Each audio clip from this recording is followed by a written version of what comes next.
What's up, y'all? It's your girl T Foye. You new, and right now I'm sitting on the red couch with my red cup, talking to my man Louis T. Y'all make sure y'all hit the subscribe button, like, share, and comment. Out. All right. Hey, this is Louis T. Make sure you hit that subscribe button on YouTube. Look us up because we got a new episode. Champion bound, I'm Malcolm X with a pinch of Christ. Catches with the jab, I'm Foye made, my defense is nice. Crafted by a Mac, I'm embedded to get the cheese. Genius with the beats, this pop art and I move with ease. Everybody back, the red cups on the red couch. Today I got a special guest because today, even though when y'all watching this not, but today is actually their birthday. I'm going to let them introduce themselves. What's up with y'all? Y'all already know who it is, man. It's your girl T Foye, DJ Go Awff, all that. You knew. Okay. So you're definitely a jack of many trades. You know. Are you still doing the laundromat show podcast? Been done with the laundromat. Okay. So what made you start that? Like that was an interesting concept. Well, actually, I started the laundromat way before the laundromat.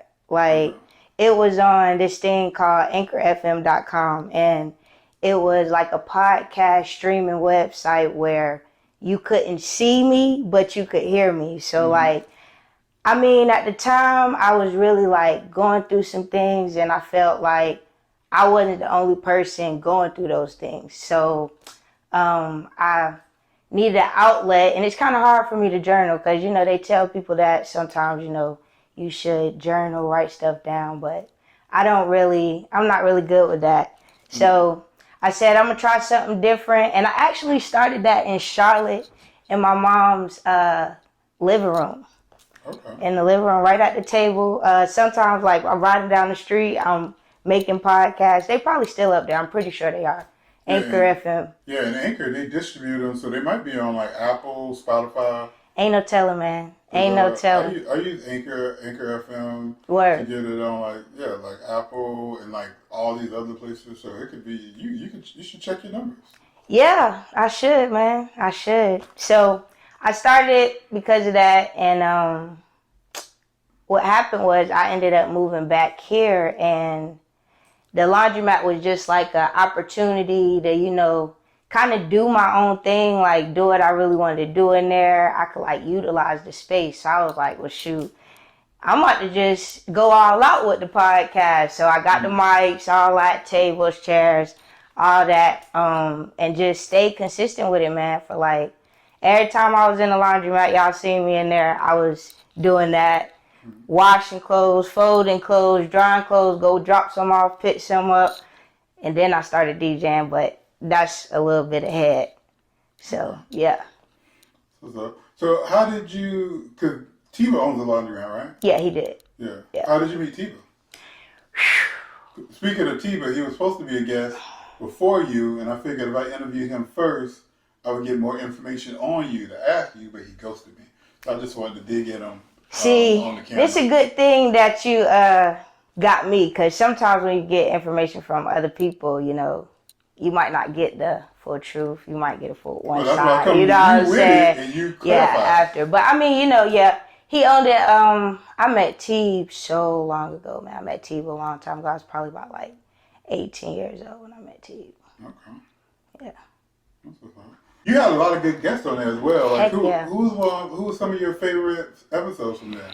Man, all of them was my favorite episodes, man. Mm-hmm. All of them. Even the ones that, Suck was like, man, listen, all right, we about to wrap this thing going up. You know what I'm saying? Yeah. It was, every time it was a good show because it gave people a platform to speak to people. You know what I'm saying? Or tell their views.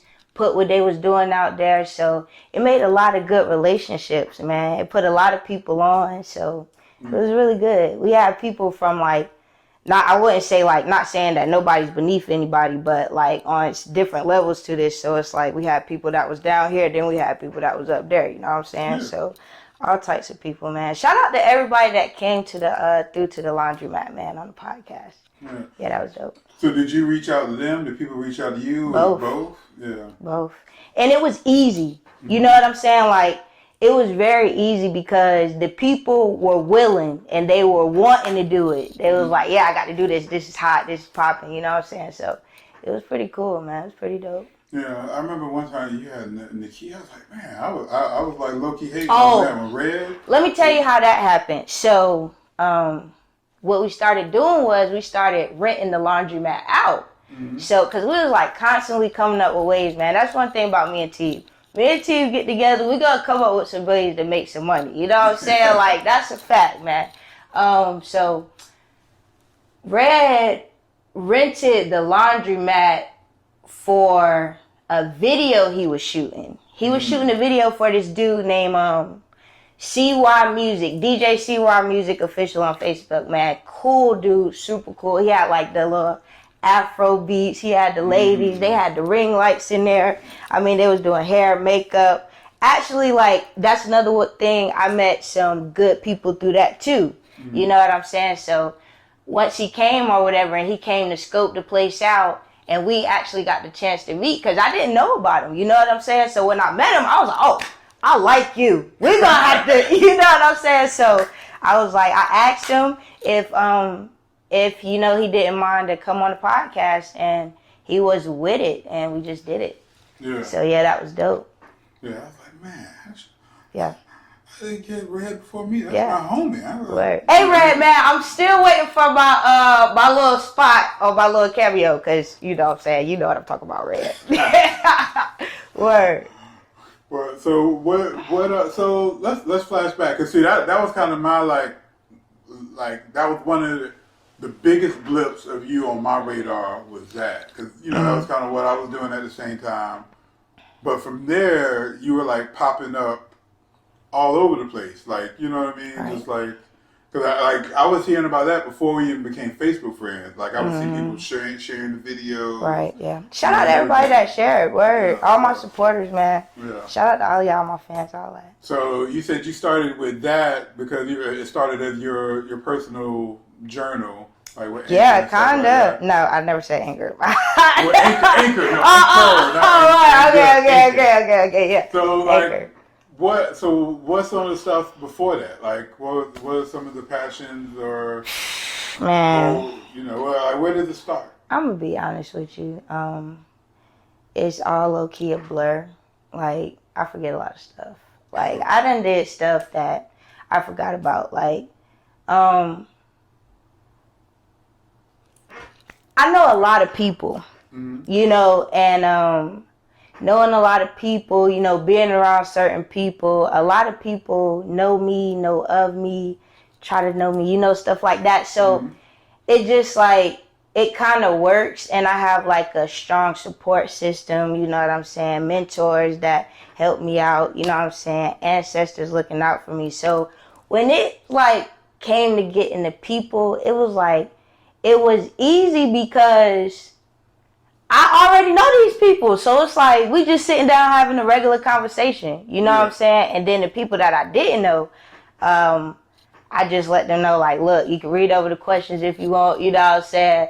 And we just built that relationship. Like, look, don't be nervous, because a lot of people was nervous. So, you know, but like, before that, that just came with meeting people out.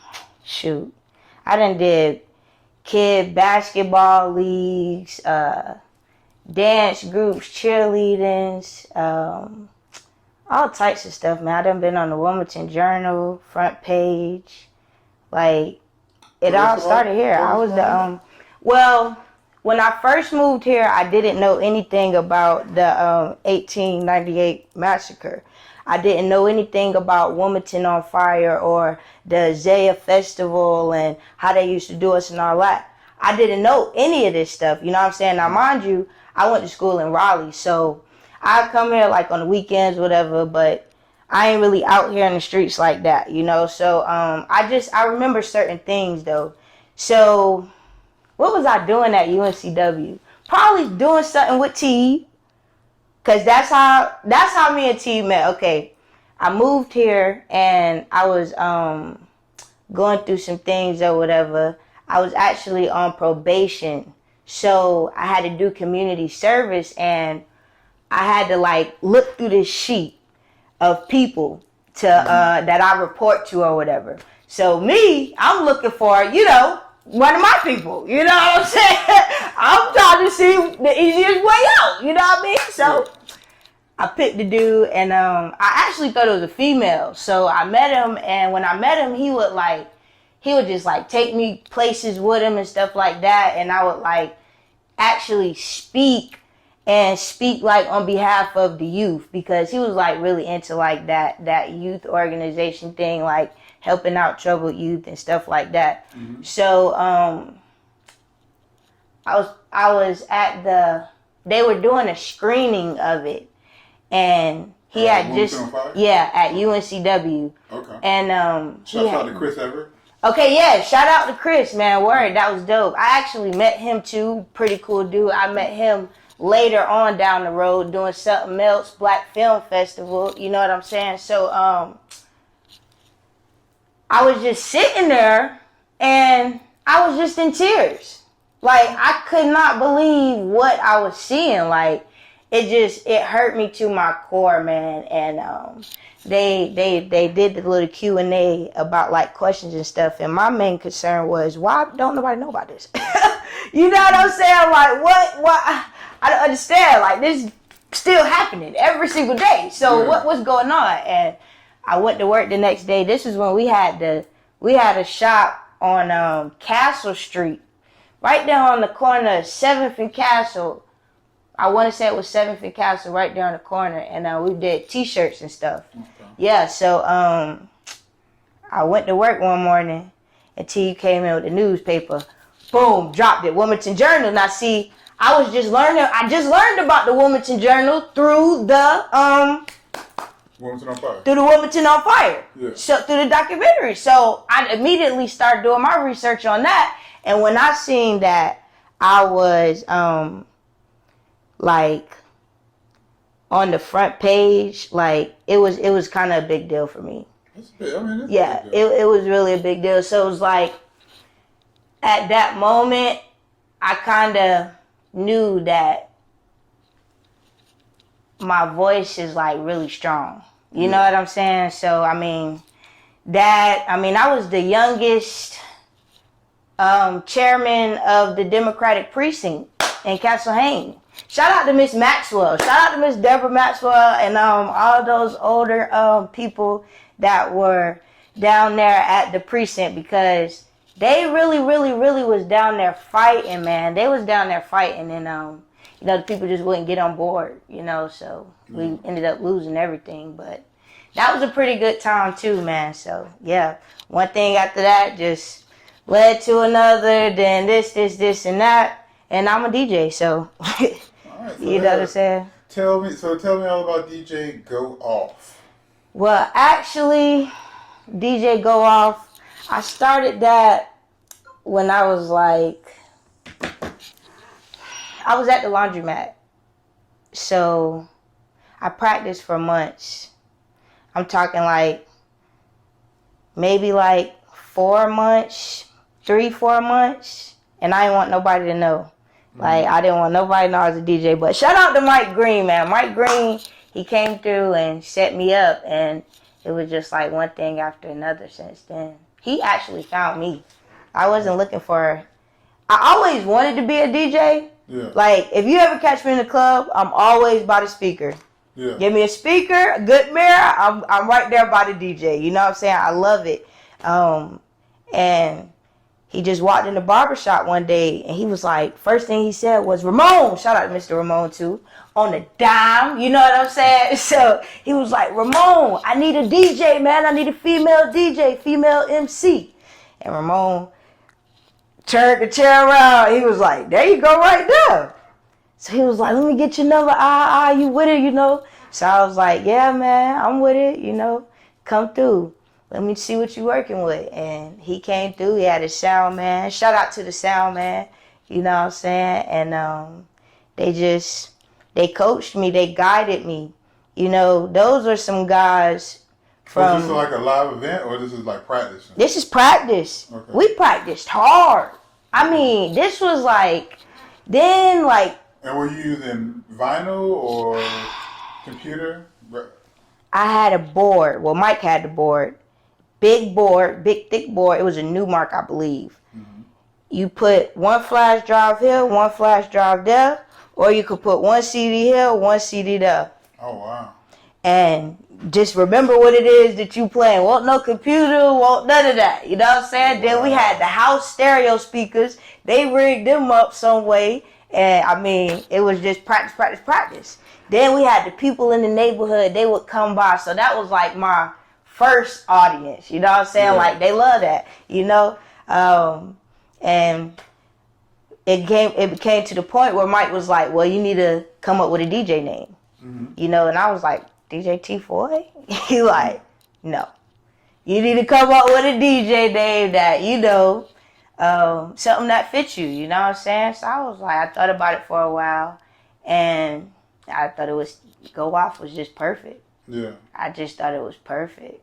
Like, even though, like, some of my songs, I'll put it in there in the beginning. Like, T Foye, you better go the off. You feel me? My homegirl, shout out to my homegirl, Beebs. She did that for me some years ago, and I never actually thought that it would, you know, play a big part that it is today, because, like, that's one of my drops, too, when I DJ. So it all works out, man. Everything is all connected. Yeah. So what's the craziest event or party you've done? My first one. Okay. Tell us about it. My first one, it was lit. I'm not even going to lie. It was lit. Merktown, that's what I'm saying, you know what I'm saying? Shout out to my homies out there, you know. We was out there and it was just, things got really crazy, man. You know what I'm saying? And yeah. Things got real, it got so crazy to the point where it was like, okay, from now on I know that in order to, if I'm showing up anywhere, I need a deposit at booking, okay? Mm. And also, I need the rest of my money when I get there. Because after this, I don't have time to be, you know what I'm saying? Nah, I need to be walking away with my money, you know what I'm saying? So, it was like, those were like the little lessons, you know what I'm saying? And it was way more lessons taught, you know. And it still is lessons taught as I keep going and keep upgrading and leveling up. So, I just take those little things and rock with it. Yeah. Rock with it. That was crazy though. That was like one of the craziest, man. We done had some crazy parties, okay? That's why I try to control the crowd now. Yeah. A little bit more, because before I controlled it, but we all lit. You know what I'm saying? Like, everybody lit. So no, that's not it. So now I'm getting older, so my vibe's kind of a little bit more smooth. It all works. But one other crazy story that I could like kind of get into. Okay. So one night, we had like this little joint, little party or whatever. Old head. Shout out to my old head. I ain't gonna say his name, but he out there dancing with the young girl. So I'm looking at him. I'm like, you better relax, boy. You know what I'm saying? He out there getting it, smiling at me. We laughing. That scene, you know, my man peed on himself. Wow. Word! Young girl worked him! Young girl worked him! Word. Yeah, it was wild. It was wild crazy. That's definitely crazy. So, like, how can people find you, like, if they wanna book? Find me on Facebook, man, DJ Go Awff. You know. AWFF. Okay. Yeah, holla at me. So what you got coming up? Like what's in the horizon for you? Oh, it's a lot of things, man. All I can say is stay tuned, man. Okay. Yeah, definitely stay tuned. Definitely thank you for coming on Red Cups on the Red Couch. Absolutely. And so you said Facebook is the best way to. Yeah, Facebook or TikTok. Follow me on TikTok. My TikTok is exploding right now. Okay, and that's still DJ? DJ Go Awff still, yeah. Okay. Everything DJ Go Awff. Okay. Yeah. Well, happy birthday one more time. Appreciate it. Word. Thank you for coming up on Red Cups on the Red Couch. Thanks for having me. Definitely. And tell Tiva to bring you back. Hey, you word. You tell him, man. Yeah, you tell him But word. I just want to call him out on video. Alright. Catches with the jab, I'm Foye, made my defense is nice. Crafted by a Mac, I'm embedded to get the cheese. Genius with the beats, this pop art and I move with ease. Heart cold, apply.